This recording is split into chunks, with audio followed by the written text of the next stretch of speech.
days. Neil, we'll start with you. Are you going to Wembley? Yes, I'm going to Wembley. How did you come by your ticket? I'm asking a question I already know the answer to, but I'm teeing you up for a little story. Yeah. So I don't have a season ticket, so I don't, I don't. It's my fault that I wasn't going to get one. And I said, I'm not bothered. I'm not going to get one. They're going to get sold out. I went to bed last Friday night, and I couldn't get it off my mind, and I ended up thinking, actually, I am bothered. And I stayed awake for half an hour. I got up at 1 o'clock in the morning. I put a Facebook post on saying, I've been to every Wembley final since 1985. This is what I'm willing to do. I'll pick anybody up in the area, up to 3 people. I'll take them to Wembley, come back on the night, drop them off at home. I want a ticket cost price. And I woke up at 9 o'clock in the morning, I had a ticket. So, bless it was a gentleman who passed away, who I used to work with, a lad called Keith Shepherd.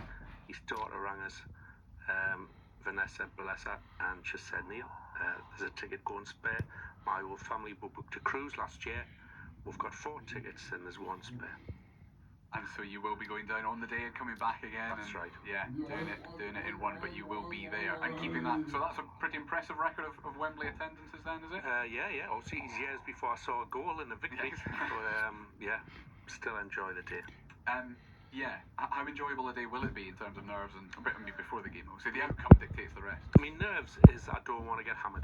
And hands on heart, if I could pick a result, we would win. If we don't win and it's a good game and we perform, I'll not be devastated because we're not ready for the Premier League. And I don't think we'll fall apart if we don't go up. Yeah, and that maybe kind of feeds into the question I keep coming back to about how crucial it is for either side to succeed in their own ways this weekend. It's not essential that Sunderland get promoted. No, I don't think it is. We're not getting carried.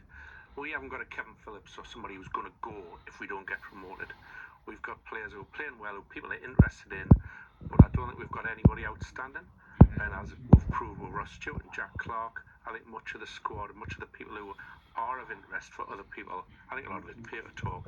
But I think people like Bellingham could leave, maybe Trey Hume, and I think we could replace them. And I don't think it'd be a disaster. Is that sort of I was going to say a legitimate attitude? Of course it is. Is it one you can agree with, Marco, that it's not crucial to Sunderland to get promoted?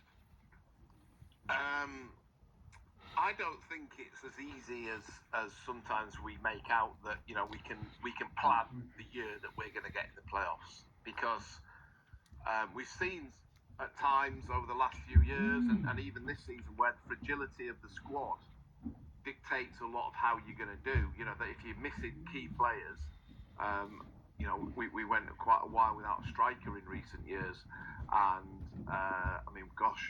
we ended up in a Wembley final where we didn't have a striker on the field, didn't we? Not so long ago, because of the lack of strength in depth in the squad. I think we've got a great squad.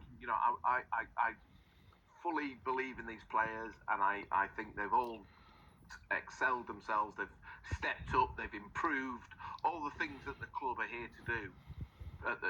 What the plan is for the club at the moment.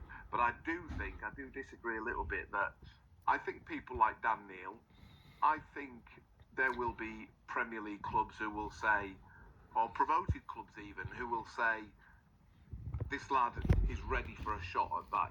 He's proved himself in the Championship. He's played, he's well over,